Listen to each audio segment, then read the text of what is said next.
Good morning मित्रों। Corona virus में आप सौ लॉकडाउन की परिस्थिति में घरे मेहनत करता हशो तेवी आशा साथ रमता लेक्चर्स रेकॉर्ड कर आपना सुधी पहोंचाड़ी है। साथे साथे लेक्चर्स में आगे वधारता नेक्स्ट टॉपिक आपणो आवे छे वीजभारनुं वितरण। वीजभारनुं वितरण एटले के आपणे कोईपण पदार्थने मेथड ऑफ चार्जिंग द्वारा एमां वीजभार समावेश करीए छीए तो कया प्रकारनो समावेश करीए छीए, बराबर, कई रीते आपणे एमां समावेश करता होईए छीए ए खास जोवानुं छे, बराबर। तो वीजभारनुं वितरण टॉपिक आपणे आज जोईए छे।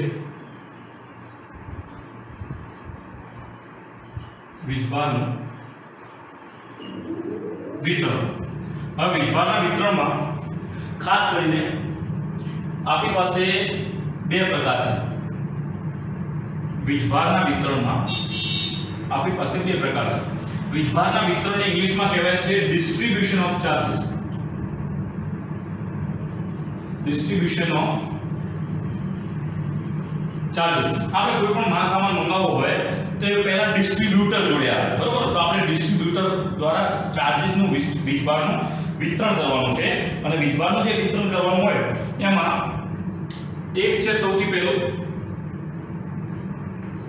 નિષ્ક્રિય વીજભારનું વિતરણ અને બીજું છે અવિરત વીજભારનું વિતરણ। एक है निष्क्रिय, बीजू है अविरत। निष्क्रिय एटले कंटिन्यूअसली नहीं, सतत नहीं। अविरत मतलब है सतत, सतत वीजभारનું વિતરણ। એ રીતે સતત નહીં, સ્ટેપ બાય સ્ટેપ થોડા વીજભારના વિતરણ થયા પછી આગળ પાછા જતા રહ્યા, પછી થોડા ઘણા વીજભારના વિતરણ થયા પછી આગળ પાછા જતા રહ્યા, એ રીતે આપણે કહી શકીએ। તો એ તો થયું નિષ્ક્રિય વીજભારનું વિતરણ। હવે વાત કરીશું આપણે અવિરત વીજભારના વિતરણની। તો અવિરત વીજભારના વિતરણમાં પણ ત્રણ પ્રકારના વિતરણ હોય છે। એમાં પણ ત્રણ પ્રકારના, એક છે રેખીય, બીજું છે પૃષ્ઠ અને ત્રીજું છે કદ। રેખીય વીજભારનું વિતરણ, પૃષ્ઠ વીજભારનું વિતરણ અને કદ વીજભારનું વિતરણ। આની અંદર નોર્મલી Q1 Q2 ચાર્જીસ જે પણ છે એ કોઈપણ પદાર્થની અંદર આગા પાછા રીતે ફેલાયેલા હોય છે। આગા પાછા રીતે એ છે કે ગમે તે રીતે કોઈપણ એનું નક્કી નહીં, બરોબર। દાખલા તરીકે આપણે આ બોર્ડની જ વાત કરીએ તો બોર્ડ પર એક વિદ્યુતભાર અહીંયા છે, એક વિદ્યુતભાર અહીંયા છે, એક વિદ્યુતભાર અહીંયા છે, એક વિદ્યુતભાર અહીંયા છે, એક વિદ્યુતભાર અહીંયા છે। अलग अलग रीते विद्युतभार जे छे एनुं वितरण थयेलुं होय, बरोबर।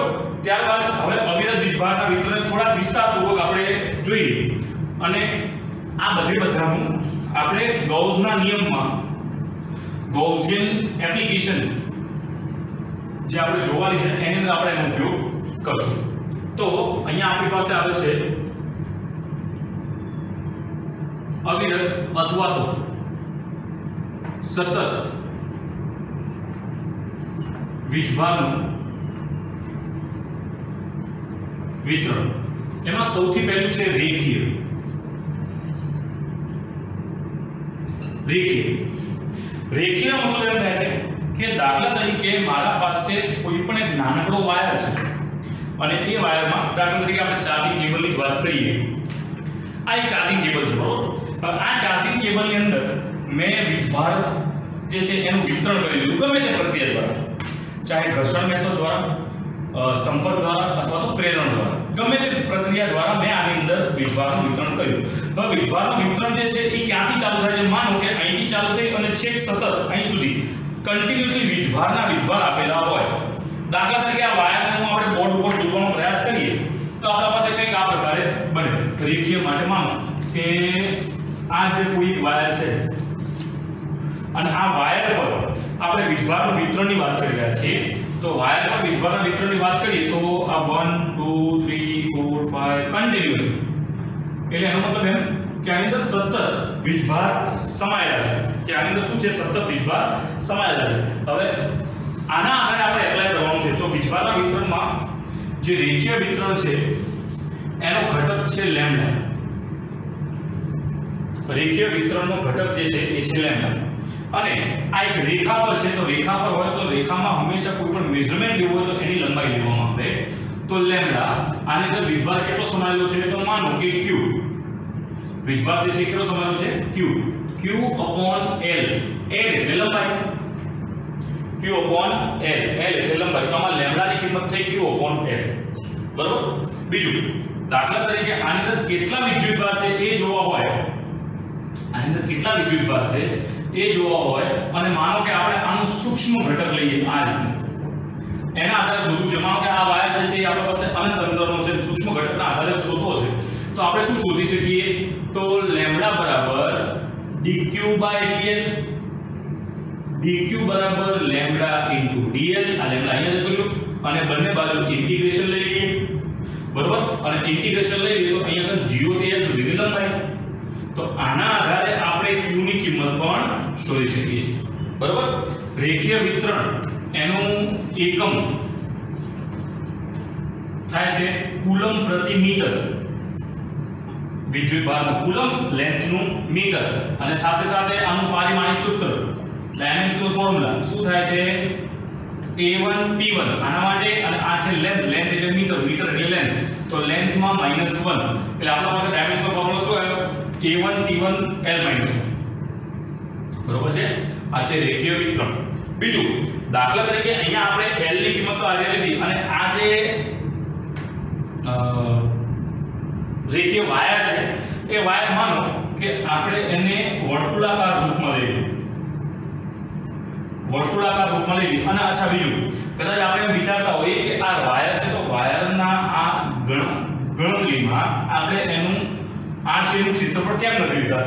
તેનું મુખ્ય કારણ કે આડછેદનું ક્ષેત્રફળ એનું લેવામાં આવે કે જેના ત્રિજ્યા કરતા એની રેખીય લંબાઈ કમ્પેરિઝનમાં ઓછી હોય. કઈ રીતે? દાખલા તરીકે આપણે આ વાયરની જ વાત કરીએ. અંદાજિત એવું માની કે આ વાયરની લંબાઈ એપ્રોક્સિમેટલી હશે 2 ફૂટ એટલે 30 સેન્ટીમીટર. બરોબર. અને આ વાયરના આડછેદનું ક્ષેત્રફળ કાપીએ તો એનું જે રેડિયસ આવશે એટલી આવશે 0.5 સેન્ટીમીટર. અંદાજિત એનાથી પણ ઓછું જ આવશે, પણ અંદાજિત એવું માની છે કે 0.5 સેન્ટીમીટર, 0.25 સેન્ટીમીટર લઈએ તો 0.25 સેન્ટીમીટરના સાપેક્ષે 30 સેન્ટીમીટર એ ઘણો વધારે. બરોબર. એટલે એના સાપેક્ષે આપણે આની લંબાઈ જે છે અનંત અંતરને ગણતા આપણે એના આડછેદના ક્ષેત્રફળની ત્રિજ્યાને લીધા નથી. એટલા માટે તો દાખલા તરીકે માનો કે આ વર્તુળાકાર રૂપમાં આપેલું હોય અને આની મારે લંબાઈ શોધવી હોય તો આ આપણા પાસે r ની કિંમત હશે. r ની કિંમત હોય તો અહીંયા આપણે l ની જગ્યાએ 2πr લખી દેવાય. તો એ દરમિયાન લેમ્ડા બરાબર q upon 2πr આવું. બરાબર. આ q છે મિત્રો, q upon 2πr. તો આ હતું આપણા પાસે રેખીય વિતરણ. હવે આપણા પાસે આવે છે પૃષ્ઠ વિતરણ. પૃષ્ઠ એટલે કે જેને આપણે ઇંગ્લિશમાં આ ચાર્જિસ ડિસ્ટ્રીબ્યુશન છે, પણ આપણે જે આ વિતરણ ભણી રહ્યા છીએ એને ચાર્જ ડેન્સિટી પણ કહેવાય છે. ચાર્જ ડેન્સિટી એટલે વિદ્યુત ભાર ઘનતા. શું કહેવાય? વિદ્યુત ભાર ઘનતા. તો વિદ્યુત ભાર ઘનતામાં સૌથી પહેલું આપણે જોયું રેખીય વિદ્યુત ભાર ઘનતા. પહેલું આપણે જોયું રેખીય વીજભાર ઘનતા. હવે બીજું આપણે જોવાના છીએ પૃષ્ઠ વીજભાર ઘનતા. હવે પૃષ્ઠ વીજભાર ઘનતામાં એનો સિમ્બોલ છે સિગ્મા. એનો સિમ્બોલ શું છે? સિગ્મા છે. હવે સિગ્મા એટલે પૃષ્ઠ. પૃષ્ઠ એટલે એક પ્રકારની સપાટી જેને ઇંગ્લિશમાં કહેવાય છે સરફેસ. આને સરફેસ ચાર્જ ડેન્સિટી પણ કહેવાય. સિગ્મા બરાબર surface charge density. Surface charge ડેન્સિટીમાં સિગ્માના આધારે આપણે લેવું હોય તો q upon a એટલે એરિયા. હવે કેમ એરિયા? તો દાખલા તરીકે માનો કે મારી પાસે આ એક સમતલ આપેલું છે. આ જે પણ સમતલ છે એમાં સદંતરે કન્ટિન્યુઅસલી સતત અવિરત વિદ્યુત ભારનું વિતરણ કરેલું છે. વિદ્યુત ભારનું વિતરણ આ પ્રમાણે કરેલું હોય તો મારે આની કિંમત શોધવી હોય તો આની અંદર કેટલો વિદ્યુતભાર સમાયેલો છે, તો એના માટે કંઈક મેઝરમેન્ટ જોઈએ, કંઈક માપણી જોઈએ, અને એ માપણી આ સમતલના આધારે એનું પૃષ્ઠ અથવા તો એનું ક્ષેત્રફળના આધારે આપણે આની અંદર માપણી શોધી શકીએ છીએ. તો આ પૃષ્ઠ વિતરણની અંદર એનું ફોર્મ્યુલા થાય છે q/a. q નું એકમ થાય છે c, a એટલે મીટર સ્ક્વેર. આનો ડાયમેન્શનલ ફોર્મ્યુલા જોઈએ તો a1 t1 તો ખરું. હવે આ મીટર સ્ક્વેર એટલે l - 2, તો આ સિગ્મા નું આ કિંમત થઈ. હવે એ જ રીતે જે રીતે આપણે રેખીયમાં જોયું તો એ જ રીતે આપણે આની વાત કરીએ કે આ જે પણ આપણા પાસે પૃષ્ઠ આપેલું છે એ અનંત અંતરનું છે, એટલે આપણા પાસે કોઈ માપણી આપેલી નથી. એની અંદર કેટલા સૂક્ષ્મ ભાગની અંદર કેટલા વિદ્યુતભાર આપેલા હોય તો એ વિદ્યુતભારને માનો કે આ સૂક્ષ્મ જેટલો વિદ્યુતભાર આપણે લઈએ તો એમાં આપણે શોધવું હોય તો સિગ્મા બરાબર dq/da. આ a ને અહીંયા લઈ જઈએ તો dq બરાબર સિગ્મા * da અને બે બાજુ ઇન્ટિગ્રેશન કરી દઈએ તો અહીંયા આપણા પાસે મળે છે q. અહીંયા 0 થી a સુધી એટલે જેટલો એરિયા હોય એના આધારેની વાત છે, તો અહીંયા આપણા પાસે સિગ્મા da ઇન્ટિગ્રેશનના રૂપમાં મળે છે. બરોબર. આ સરફેસ એરિયાની વાત કરીએ. જો એક પરફેક્ટ સ્ક્વેર હોય તો એરિયામાં આપણા પાસે l² આવશે. જો રેક્ટેન્ગ્યુલર હોય, રેક્ટેન્ગ્યુલર લંબચોરસ હોય તો l * b આવશે, અને જો સર્ક્યુલર હોય તો આવશે πr². બરોબર. આ વસ્તુ આપ જોઈ શકો છો. તો આ તો વાત હતી આપણા પાસે સરફેસ ચાર્જ ડેન્સિટીની કે જે આ એક ભાગ છે વીજભારના વિતરણનો. તો આ છે આપણા પાસે સિગ્મા. નેક્સ્ટ આપણા પાસે આવે છે કદ વીજભારનું વિતરણ. હવે કદ વીજભારનું જે વિતરણ છે જે પ્રમાણે આપણે રેખીયમાં જોયું એ જ પ્રમાણે આપણે પૃષ્ઠની અંદર જોયું તે જ પ્રમાણે આપણા પાસે આવે છે કદ વીજભારનું વિતરણ. હવે કદ વીજભારના વિતરણમાં શું છે જોઈએ. નેક્સ્ટ છે કદ વીજભારનું વિતરણ, બરોબર, અથવા તો કદ વીજભાર ઘનતા. આને ઇંગ્લિશમાં કહેવાય છે વોલ્યુમ ચાર્જ ડેન્સિટી. વોલ્યુમ એટલે કદ. તો આમાં આપણા પાસે આવે છે રો આપણે ઘનતા માટે રાખીએ છીએ. ઘનતા બરાબર m/d, જેને કહેવાય છે દર ઘનતા, અને એ જ રીતે આ છે વીજભાર ઘનતા. બરોબર. તો રો બરાબર અહીંયા આવશે આપણી પાસે q/d. એ જ રીતે એકમની વાત કરીએ તો કુલમ પ્રતિ metre square, sorry metre cube. આમાં કુલમની વાત કરીએ તો q, કુલમની વાત કરીએ તો a1 t1 અને l - 3. આનું પારિમાણિક સૂત્ર બન્યું. કદની વાત કરીએ તો કદમાં આપણા પાસે માનો કે એક ક્યુબ હોય,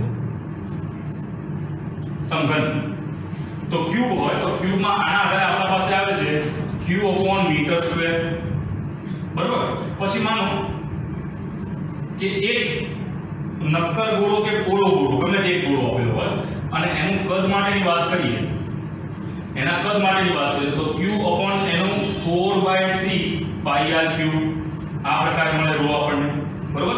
ત્યારબાદ એ જ રીતે જો સૂક્ષ્મ પ્રમાણમાં વિદ્યુતભાર શોધવું હોય તો રો બરાબર dq/dv. તો dq બરાબર રો * dv, બંને બાજુ ઇન્ટિગ્રેશન 0 થી અહીંયા આપણા પાસે કદ સુધી, એટલે આપણા પાસે અહીંયા આવે q રો ઇન્ટિગ્રેશન 0 થી કદ સુધી dv. તો આના આધારે આપણા પાસે q ની કિંમત મળે છે. બરોબર. તો આપણે ત્રણ પ્રકારના વીજભાર વિતરણ જોયા. એક હતું રેખીય વીજભાર વિતરણ, એક હતું પૃષ્ઠ વીજભાર વિતરણ, અને નેક્સ્ટ હતું કદ વીજભાર વિતરણ. આના આધારે ઘણી વખતે દાખલા પણ પૂછાય છે, અને આ ત્રણેય એપ્લિકેશન તમે થર્મોડાયનેમિક્સ કે કાઇનેટિક થિયરી ઓફ ગેસીસમાં એમાં પણ જોયું છે. અને તેમ છતાં આનો ઉપયોગ આપણે ગૌસિયન સરફેસના એપ્લિકેશનમાં જોઈશું. હવે આપણે કદ વીજભાર વિતરણ પર ત્યારબાદ આપણે જોવાનું છે ગાઉસનો નિયમ. હવે ગાઉસનો નિયમ જે છે એ શેમાં ઉપયોગ થાય તો આ આપણે જે ત્રણ અલગ અલગ પ્રકારના વિતરણ જોયા એ ત્રણે અલગ અલગ પ્રકારના વિતરણના આધારે કયું વિતરણ આપણા પાસે કઈ રીતે કામ લાગે છે, એમાં કેટલો વિદ્યુતભાર, અને એ વિદ્યુતભારના વિતરણના કારણે આપણા પાસે ત્રણ અલગ અલગ પ્રકારના પદાર્થ હોઈ શકે. એક રેખીય, એક પૃષ્ઠ અને એક કદ. તો આ ત્રણે અલગ અલગ પ્રકારના પદાર્થ પર વિદ્યુતભારનું વિતરણ કરેલું હોય તો વિદ્યુત ભાર દ્વારા એમાં કેટલું વિદ્યુત ક્ષેત્ર મળી શકે અને કેટલા બિંદુ પર કેટલું વિદ્યુત ક્ષેત્ર મળી શકે એ જોવાનું છે, બરાબર?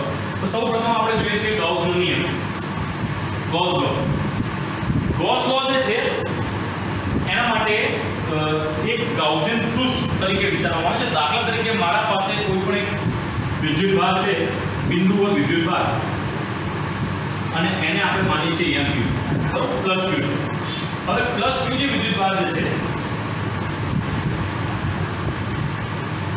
ગૌસ લો, પ્લસ q જે વિદ્યુત ભાર છે એના દ્વારા આ ચારે કોર વિદ્યુત ક્ષેત્ર મળશે, બરાબર? આપણે કોઈ વિદ્યુત ભારનું વિતરણ હાલ કરેલું નથી. પછી આપણે શું કરીએ છીએ કે હું એક આની આજુબાજુ એવા પ્રકારનું એક પૃષ્ઠ વિચારું છું. આ પૃષ્ઠ આપણે વિચાર શ્રેણી છે, એ કોઈ ફિક્સ વસ્તુ નથી. આને ચારે કોઈ એવો પૃષ્ઠ વિચારું છું કે જેમાંથી સંપૂર્ણપણે સરખી રીતે વિદ્યુતભાર વિતરણની વસ્તુ આપણને દેખાય અને બધા જ પૃષ્ઠ પર, બધા જ બિંદુઓ પર એટલું જ વિદ્યુત ક્ષેત્ર મળે કે જેટલું મળવું જોઈએ, એટલે બધું સમાન મળે એવો આપણે પૃષ્ઠ વિચારીએ છીએ. હું તમને ફરીથી સમજાવું. દાખલા તરીકે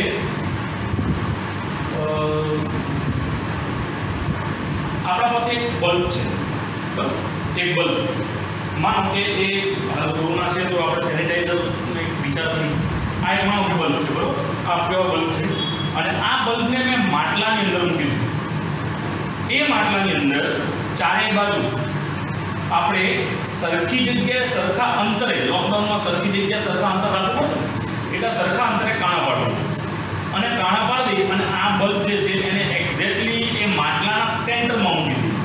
તો એમાંથી પસાર થતી પ્રકાશની રેખાઓ એ સંપૂર્ણ પ્રમાણે માટલાના ચારો પર સમાન રીતે સ્પર્શ કરશે અને સમાન રીતે સ્પર્શ કર્યા બાદ સમાન રીતે બહાર નીકળશે. બસ એવો વિચાર આપણે કરવાનો છે. તો એ જે બલ્બ છે એ આપણા પાસે વિદ્યુત ભાર છે, એમાંથી નીકળતી પ્રકાશની રેખાઓ જે છે એ વિદ્યુત ક્ષેત્ર છે, અને જે માટલું છે એ આપણે ગૌસિયન પૃષ્ઠ તરીકે વિચારવાનું છે.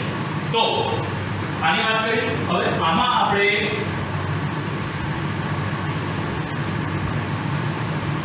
એક નક્કર નહીં, પોલો ગોળો વિચારીએ. શું વિચારીએ? પોલો ગોળો. એટલે આ કેવું પ્રમાણે દેખાશે? આ છે આપણા પાસે પોલો ગોળો, અહીંયા છે વિદ્યુત ભાર અને સંપૂર્ણપણે આ બધી જગ્યાએ આપણા પાસે વિદ્યુત ક્ષેત્ર જે છે એ સરખા અંતરમાં મળશે. સરખા અંતરમાં મળે એટલે અહીંથી બહાર નીકળતું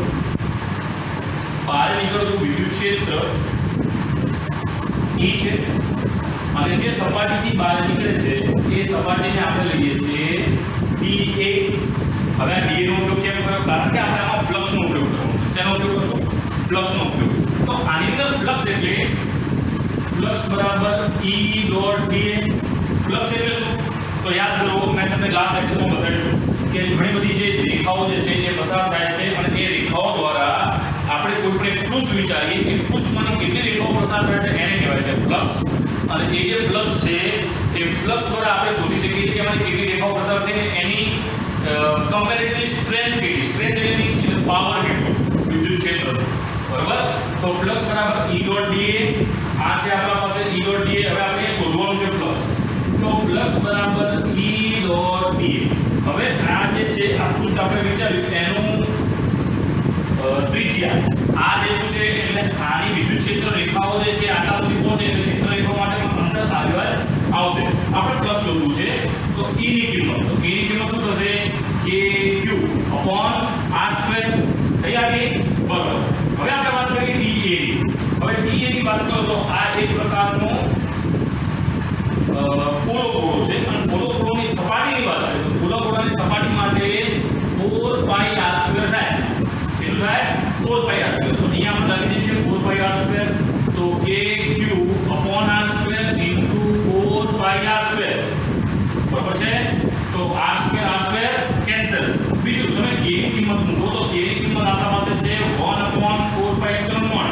મિત્રો k ની કિંમત શું છે? k ની કિંમત 9 × 10⁹ અને આ છે એપ્સિલોન નોટ. એપ્સિલોન નોટ એટલે શૂન્યાવકાશમાં પરમિટિવિટી. શૂન્યાવકાશમાં પરમિટિવિટીની કિંમત 8.8 × 10⁻12. તો આ છે ફ્લક્સ. ફ્લક્સ બરાબર 1/4 પાઈ એપ્સિલોન નોટ ગુણ્યા q નું q into 4 પાઈ તો આ 4 પાઈ પણ કેન્સલ તો આપણા પાસે ફ્લક્સ ની કિંમત શું આવી ફ્લક્સ બરાબર q upon એપ્સિલોન નોટ આ છે ફ્લક્સ ની બીજી કિંમત આપણા પાસે ફ્લક્સ નું સૂત્ર એક આવ્યું E ડોટ E બીજું સૂત્ર આવ્યું ફ્લક્સ બરાબર q upon એપ્સિલોન નોટ બરાબર તો ગાઉસનો નિયમ શું કહે છે કે ગાઉસનો નિયમ એ કહે છે કે ફ્લક્સ દ્વારા આપણે વિદ્યુત ક્ષેત્રની કિંમત શોધવાની છે જેને એક આ સૂત્રનો ઉપયોગ કરશું અને બીજો એક આ સૂત્રનો ઉપયોગ કરશું તો આ તો ગાઉસનો નિયમ આપણે શું છે હું અહીંયા જોઈ દઈએ કોઈ બંધ પૃષ્ઠ સાથે જો આ પૃષ્ઠ છે પણ કેવું છે બંધ ગાળાનું હોવું જોઈએ ખુલ્લું હોવું જોઈએ નહીં બંધ પૃષ્ઠ સાથે સંકળાયેલ વિદ્યુત ફ્લક્સ પૃષ્ઠ વડે ઘેરાતા વીજભાર અને એપ્સિલોન નોટના ગુણોત્તર જેટલું હોય છે એટલે આના સાથે ઘેરાયેલા વીજભાર અને એપ્સિલોન નોટનો ગુણોત્તર જે હોય છે એનું નામ ફ્લક્સ બીજું તમે ફ્લક્સમાં અમુક કિંમતો જોઈ હતી કે દાખલા તરીકે આ આપણા પાસે પૃષ્ઠ છે અહીંયા વિદ્યુત ક્ષેત્ર રેખાઓ અંદર અહીંયા એન્ટર થાય છે અને અહીંથી આમ બહાર નીકળે છે તો આની અંદર ફ્લક્સની કિંમત શું રહે મિત્રો 0 પછી કોઈ એવા પ્રકારનું હોય કે ધન વિદ્યુતભાર છે ને આ આપણે પૃષ્ઠ વિચારીએ તો આની અંદર વિદ્યુત ક્ષેત્ર રેખાઓ જે છે એ બહારની દિશામાં આવે છે તો આમાં ફ્લક્સની કિંમત કેટલી પોઝિટિવ અને એ જ રીતે જો અંદરની દિશામાં આવતી હોય વિદ્યુત ક્ષેત્ર રેખાઓ સોરી આ સીધી હશે અને માઈનસ q હોય ને આ પૃષ્ઠ વિચારીએ તો એમાં ફ્લક્સની કિંમત મળશે કેવી નેગેટિવ આમાં નેગેટિવ એટલે મળશે કારણ કે ક્ષેત્રફળ અને વિદ્યુત ક્ષેત્ર રેખાઓ બંને એકબીજાથી વિરુદ્ધ દિશામાં હશે આમાં બંને સેમ દિશામાં હશે પોઝિટિવ આમાં નેગેટિવ અહીંયા એક માની અંદર જશે એક માની બહાર નીકળી જશે એટલે આમાં કશું વધશે નહીં એટલા માટે આપણે આમાં ફ્લક્સની કિંમત 0 મળે છે તો ગાઉસિયન પૃષ્ઠમાં પણ આનો ઉપયોગ ઘણો થશે રાઈટ તો આ છે ગાઉસિયન પૃષ્ઠનો નિયમ ગાઉસિયન પૃષ્ઠમાં બીજું એક સૂત્ર આપણે આના આધારે મળ્યું હવે આપણે નેક્સ્ટ જોઈએ છે ગાઉસિયન પૃષ્ઠના કયા નિયમોને આધારે આપણે જોવાનું છે હવે આપણે જોઈએ છે ગાઉસના નિયમના ઉપયોગ કરવાના રીત કયા છે એક મિનિટ જસ્ટ જોયું કેમેરો ચાલુ છે કે નહીં જી તો ગાઉસના નિયમમાં આપણે કઈ રીતે ઉપયોગ કરી શકીએ છીએ એના અમુક નિયમો છે આ નિયમો પહેલેથી લખવાનું કારણ છે કે તમારો ટાઈમ વેસ્ટ ના થાય રાઈટ સૌથી પહેલા આ નિયમને એક બંધ પૃષ્ઠમાં કોઈ પણ પ્રકારના આકાર અને સાઇઝ કદ માટે સત્ય છે કોઈ પણ પ્રકારનો આકાર હોય કોઈ પણ પ્રકારની સાઇઝ એના માટે સત્ય છે દાખલા તરીકે આપણે સિંગલ વાયરની વાત કરીએ તો સિંગલ વાયર ગમે તે આકારનો હોય બસ એની લંબાઈ આપણા પાસે હોવી જોઈએ અથવા તો એ રાઉન્ડમાં મૂકેલો હોય ગમે તેટલા રાઉન્ડમાં મૂકેલો હોય દાખલા તરીકે આપણે એક વાયરની વાત કરીએ કે એક વાયર જે છે એને આપણે હવે જો આ વાયર છે આ વાયરને આપણે સિંગલ રાઉન્ડમાં ફેરવી દીધો બરોબર એ આને આપણે સિંગલ રાઉન્ડમાં ફેરવી દીધું એકદમ પરફેક્ટ રાઉન્ડ છે તો આમાં આપણા પાસે ત્રિજ્યાની કિંમત હોવી જોઈએ પણ માનો કે આ વાયર જે છે એ વાયરને મેં આ રીતે લપેટી દીધો તો પણ આપણે આનું શોધી શકીએ વિદ્યુત ક્ષેત્ર કઈ રીતે શોધી શકીએ કે આ જે વાયર જે આ તમે જોઈ શકો છો કે લપેટાઈ ગયો છે વાયર આ વાયરમાં મારા પાસે એક ત્રિજ્યા હોવી જોઈએ અને કેટલા આંટા ફેરવે એ હોવા જોઈએ એના વડે ગુણાકાર કરો તો આપણા પાસે આની કિંમત મળી શકે છે એની બીજા કયા નિયમો છે એ નિયમોના ધ્યાને વાત કરીએ સૌપ્રથમ હવે એક આ સૂત્રની વાત કરીએ આ સૂત્રમાં તમને સિમ્પલ એપ્લિકેશન બતાવી દઉં દાખલા તરીકે મારે એક કોઈ પણ એક સિંગલ વાયર પર શોધવું છે આ છે સિંગલ વાયર બરોબર હવે આ સિંગલ વાયર પર મારે શોધવું છે કે આ બિંદુ પર વિદ્યુત ક્ષેત્ર કેટલું હવે એના માટે આ બંને સૂત્રનો ઉપયોગ થશે ફ્લક્સના એના નિયમો પણ જોઈએ એના બીજા નિયમો છે કે સમીકરણ E માં દર્શાવેલ અચ્છા એક આ જે છે એ sigma q upon epsilon sigma q એટલે આની અંદર શું છે કે કોઈ પણ આ પ્રકારનું પૃષ્ઠ આપણે વિચારીએ તો પૃષ્ઠની અંદરના વિદ્યુતભાર અહીંયા સમીકરણ લેવા અને આ જે ક્ષેત્રફળ છે એ ક્ષેત્રફળ આ પાંચેય વિદ્યુતભાર દ્વારા જેટલું નેટ ચોખ્ખું વિદ્યુત ક્ષેત્રફળ મળશે એ વિદ્યુત ક્ષેત્ર જે છે એ શોધવાનું રહેશે વિદ્યુત ક્ષેત્ર કુલ બરોબર ત્યારબાદ અહીંયા જો આપણે લખ્યું છે કે સિગ્મા બરાબર ફ્લક્સ બરાબર sigma q upon epsilon q inside ની વાત કરી એટલે ઇનસાઇડ એટલે આની અંદર જે q આપેલા હોય એટલા જ q ને આપણે પ્લસમાં લઈશું ત્યારબાદ ગાઉસના નિયમ માટે નક્કી કરવામાં આવેલ બંધ સપાટીને ગાઉસિયન પૃષ્ઠ કહે છે આ જે બંધ સપાટી છે એને શું કહેવાય છે ગાઉસિયન પૃષ્ઠ અને સહેલાઈથી વિદ્યુત ક્ષેત્ર શોધી શકાય છે કઈ રીતે શોધી શકાય છે એ હું તમને કહું આ બધા નિયમો તો પતી ગયા પણ જો દાખલા તરીકે આ આપણા પાસે એક ઉપયોગ તમને બતાવું છું કે અનંત અંતર સુધીનો આપણા પાસે એક વાયર છે અને આ વાયર પર આપણે આ જગ્યાએ વિદ્યુત ક્ષેત્ર શોધવું છે તો આપણે ગાઉસિયન પૃષ્ઠ વિચારવાનું થયું હવે આ વાયર દ્વારા ગૌસિયન પૃષ્ઠ એવું વિચારી કે જેની અંદર વિદ્યુત ક્ષેત્ર ઈઝીલી બધા જ પૃષ્ઠ પર સમપ્રમાણમાં જાય. તો આ વાયરને જો એકદમ મોટો કરી દઉં તો શું બને? એક નળાકાર. તો વાયરની ઉપર એક નળાકાર જ વિચારી લઈએ. શું વિચારી લઈએ? વાયર ઉપર એક નળાકાર. દાખલા તરીકે તમને હું એમ કહું કે આ એક નળાકાર છે અને આની અંદરથી પસાર થતો આ વાયર, બરોબર? તો આની અંદર ચારે કોર જે વિદ્યુત ક્ષેત્ર જે ચાર બાજુ છે એ આ બધી કિનારી પર સમાન રીતે જશે, બરોબર? તો એક આપણે નળાકાર વિચારીએ છીએ. તો આ વિચાર્યું એક નળાકાર, બરોબર? ત્યારબાદ વિદ્યુત ક્ષેત્ર અહીંયા પણ આટલું જાય છે, અહીંયા પણ આટલું જાય છે, અહીંયા પણ એ બધી જ રીતે જાય છે, બરોબર? હવે વિદ્યુત ક્ષેત્ર જતું હોય તો સૌ પ્રથમ આપણે આ બંને સૂત્રોના આધારે કામ કરવાનું છે. આ બંને સૂત્રોના આધારે કઈ રીતે કામ કરશું એ જોઈએ. તો જો E dot dA બરાબર q upon epsilon naught, બરોબર છે? તો E dA બરાબર q upon epsilon naught. અહીંયા q કયા છે? આમાં જે વીજભાર વિતરણ થયું છે તેટલા, રાઈટ? એટલા માનો કે q એટલા છે. હવે આપણે શોધવું છે વિદ્યુત ક્ષેત્ર શોધવા માટે dA આપણા પાસે હોવું જોઈએ, બરોબર? તો અહીંયાથી જે વિદ્યુત ક્ષેત્ર પસાર થાય ને આ છે dA. નળાકારનું વિદ્યુત ક્ષેત્ર, નળાકારનું ક્ષેત્રફળ શું હોય? વિચારો. What is area of cylinder? Area of cylinder. તો એનું સિલિન્ડર હોય છે, સિલિન્ડરનો એરિયા શું હોય છે?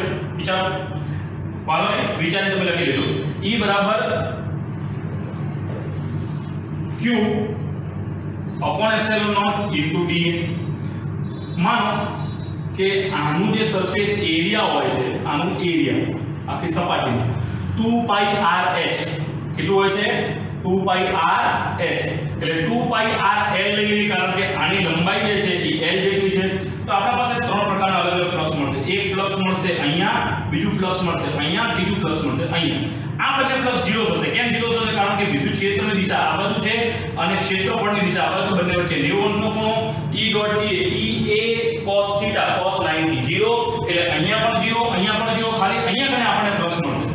હવે એ ફ્લક્સ શોધવા માટે આપણે E dA બરાબર q upon epsilon naught. તો E બરાબર q upon epsilon naught into dA.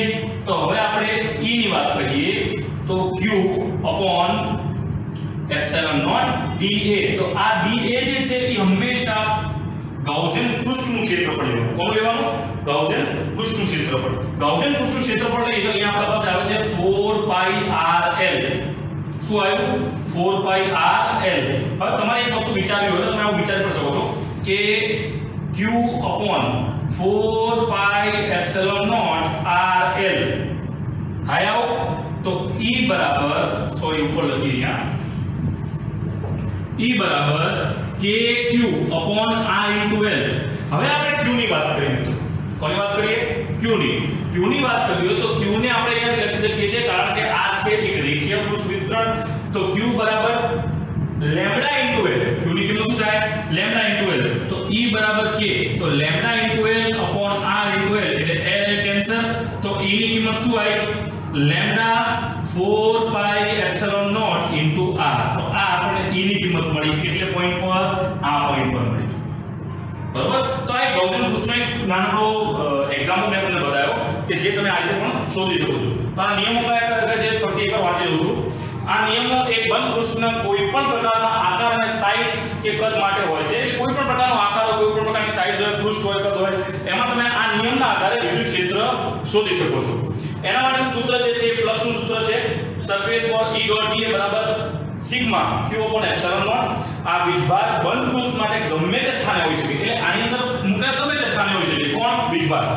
સમીકરણમાં આપેલ E એ વીજભારના તંત્ર વડે ઉદ્ભવતું પરિણામી વિદ્યુત ક્ષેત્ર છે. એટલે આખે આખું પરિણામી વિદ્યુત ક્ષેત્ર હોવું જોઈએ કે એની અંદર q બારે હોય કે અંદર હોય એનાથી કોઈ મતલબ નથી.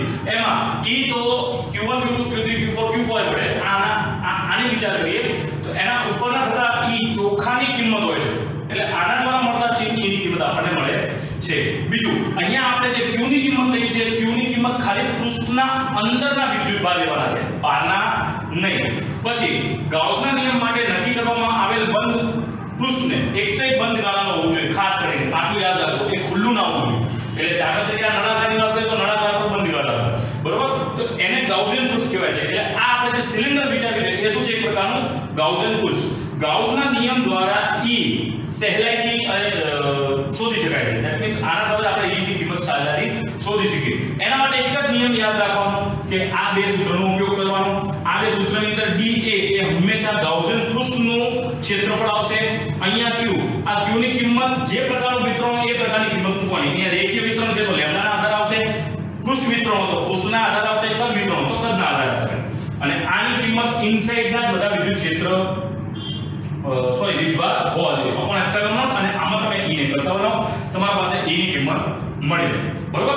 નેક્સ્ટ લેક્ચરમાં આપણે બનતા સુધી ટ્રાય કરીશું કે આપણે ખાસા એવા દાખલા કરી શકીએ, કેમ કે આપણે બહુ ઓછા દાખલા કરેલા છે. તો નેક્સ્ટ લેક્ચરમાં દાખલા અને ગૌસિયન નિયમના આધારે જે પણ આપણે ઉપયોગ કરી શકીએ એવા એના એપ્લિકેશન છે. તો એમાં રેખીય વિતરણ મેં તમને બતાવ્યું, તેમ છતાં ફરીથી બ્રીફલી હું બતાવીશ. તેમ છતાં બીજા બે બાકી છે એ છે પૃષ્ઠ વિતરણના અને એક કદ વિતરણનું. Thank you.